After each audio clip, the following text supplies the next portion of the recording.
everyone. My name is Lori, and I'm here with... No, my name is not Lori. Hello, everyone. My name is Courtney, and I'm the owner and CEO of Loyobo FIT, which stands for Love Your Body Fitness, and I'm here with... Lori. So I am the COO and in-house holistic nutritionist at Loyobo FIT. And we are coming at you with a new kind of 4-part video series where we wanted to answer some of the most common questions that we get in the work that we do with our clients, both from a nutrition and a health and lifestyle coaching perspective, and provide our strategies and tips of how we help our clients and hopefully so that they can help you in your own journey. So make sure you're subscribed to our newsletter and stay tuned for this is video 1 of 4. And today, this is a question and comment that we get all the time.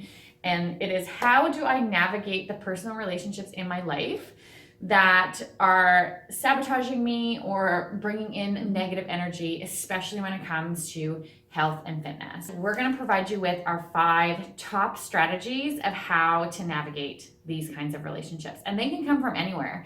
We're talking about family is a big one that we hear a lot, especially mothers. Yes. Spouses, partners. And spouses and partners are the number 1 determining factor of success when you're making changes. So they're a really big one to kind of tackle, and that can play a really big pillar. But it can be friends, coworkers, people you meet on the street, anybody. And we get it. It is frustrating. It hurts. It can make you feel so alone, and it really can be the thing that throws you off your journey or just makes it seem like you're climbing up an impossible hill. So, tip number 1 is understanding the person and taking a new perspective on who is saying this comment. And what we really want to say about this is, number 1, who is this person to you? Are they a role model for the changes that you're looking to make? Are they living the type of life that you want to live? If not, you definitely want to keep that in mind as to how much that opinion matters to you.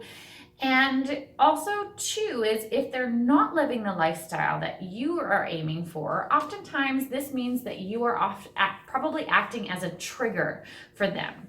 And what we mean by this, if you're doing repetitive behavior and you're doing it with somebody, so I'm going to use the ideas, if I eat apples every single day and Lori eats apples every single day with me, and I'm not super happy with the apples, but it's within my comfort zone, and we probably know that maybe we're allergic to apples or something, and it's not great, but we're doing it together and it feels very safe. And let's say one day that Lori decides, without me, that she's no longer going to eat apples, that she is going to switch to oranges because they make her feel better and they align with her goals. That can bring up a whole bunch of emotions for me. I can feel guilty. I can feel shameful based on the fact that I'm not ready to give up the apples. I can feel a bunch of my own insecurities. And it's often easier for me to attack Lori and to try to keep her nice and close with me in my comfort zone than to deal with my feelings. So this is often, these comments are coming out of a knee-jerk reaction, and they're strictly about them. They're not about you. So as soon as you understand that, it allows you to take a little bit more of a stance of compassion, to not take it personally, and to help to recognize that, like, they're doing the best with what they've got. They're on their own journey, and it's not about you. It still means it's going to hurt, but it means it's a little bit easier for you to process and deal with. Tip number 2 that goes hand in hand with that, another thing that really makes it easier to put these comments or questions or whatever into perspective, is being very, very clear on your vision and your why. Why are you making these changes? What are they going to do for you? What are the benefits in your life? That just helps you be able to distinguish, is this helpful? Is this hurtful? Is this a positive or a negative influence? And then acting accordingly, letting go of those things that aren't helping you in your journey. Things that we do to keep clear on our why is meditation, journaling, having a vision board that you can look at every day, daily affirmations, something that always brings you back to your why. And when you're in that spiral of like doubting yourself, have something physical around you that you can go back to remind yourself as to why you started. Yes, I know a technique a lot of people like to do is like a 5-minute journal, whether it's in the morning. Set it around a specific event or activity in your day that is easy for you to remember to do it as well. Make it back to your why. Least resistance. Exactly. Yeah. Our 3rd tip is setting healthy boundaries, and I feel like I think this is like probably the most difficult one here. But she's really good at it, so take her advice. I want to come back that you said earlier, Courtney, about when people act, or when you act as a trigger for someone and how they respond to that. So, you know, the apple, orange, cake, orange, whatever situation there.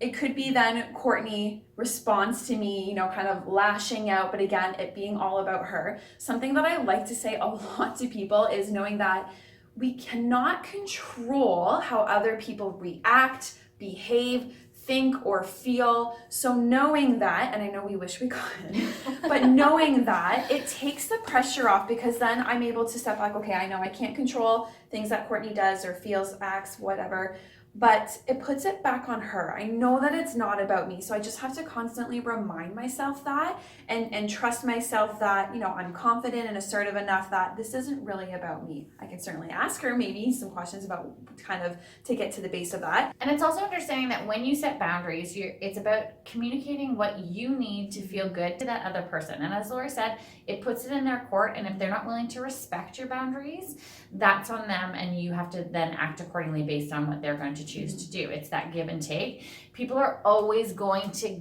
take what you give them. So the more that you give them, the more that they're going to take from you. So they can often take it again as a trigger, as a personal attack, but make it, in this moment, make it about you, and just be very clear, set your goals, set your boundaries, understand what you need, and we're going to segue into our next tip of being able to clearly communicate with them. So this is something that I'm very passionate about. Communication is definitely a very difficult skill to build, and it's really easy to fall into kind of these like lazy and also self-serving and negative habits with it. So a strategy that I like to use is I statements. So again, we're turning it, so instead of making it about you and what you're doing, I'm making it about myself, what I want and what I need. So then that can help the other person to feel more comfortable and safe, and realize that, oh, it's not a criticism or an attack. It's not an attack. It's not you did this, it's I need this. Yeah, it's just like, I really need this, you know? So my strategy, and to remove the word you entirely, it could be,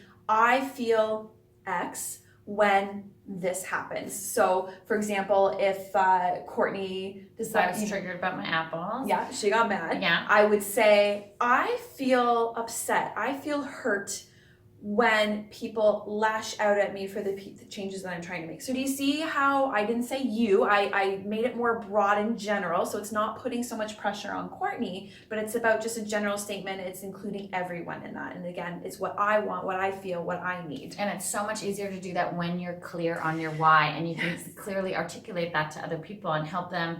This is often where I say to come from a place of love, especially with a partner. I say this all the time when it comes to having conversations with spouses, is understand that likely, because it's not about you, they're not doing it to purposely sabotage you, and to understand, to meet them where they're at.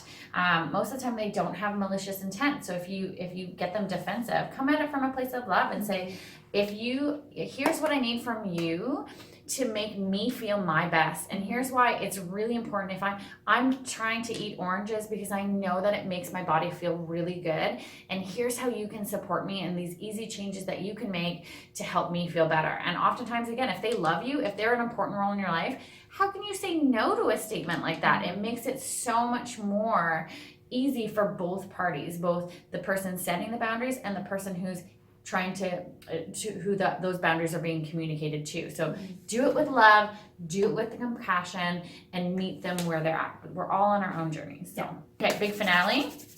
Creating a strong support system and network. So sometimes we don't get to choose our family, and you can follow all tips 1 through 4, and that person can still be an ass, okay? As Lori said, there's only so much that you can do. So if you have followed tips 1 through 4, you're being compassionate with them, you're using the I statements, you're clear on your why, you're setting your boundaries, and they're still just showing up and sabotaging you and saying hurtful things, then you gotta learn how to let go. Yes. Cut out the people in your life that you need to, and if you're not able to cut them out, if it's somebody, like your mother that you don't want to just cut off completely, you need to then create another support group that is on the same journey as you, that is understanding the changes that you're making, that can show up for you in ways that those other relationships can't. It's totally okay for a relationship to not be everything in your life, and to say, okay, you're my partner, you're my romantic connection. You might not be on the same health and wellness journey as I am, so I can find that support from these people over here. Yeah.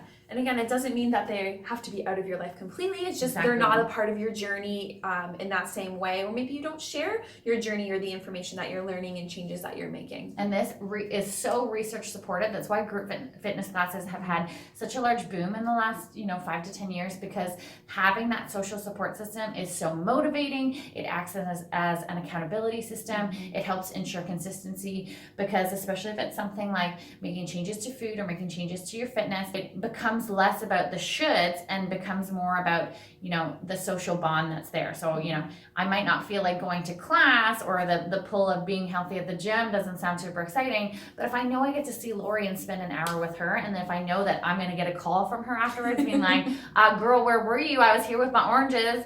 That can be way more of a pull and an exciting, motivating thing for me. So tips 1 through 5. Number 1, what was number 1? Understanding the triggers. Number 2 is being clear on your why and your vision. Yes. 3 was setting healthy boundaries.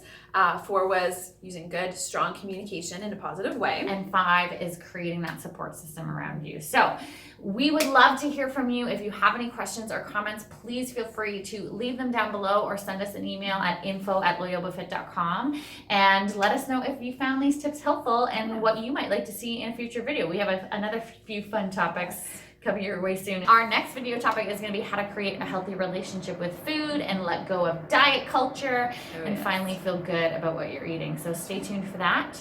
Thanks so much for tuning in, and we'll talk to you again soon. Everyone. Bye.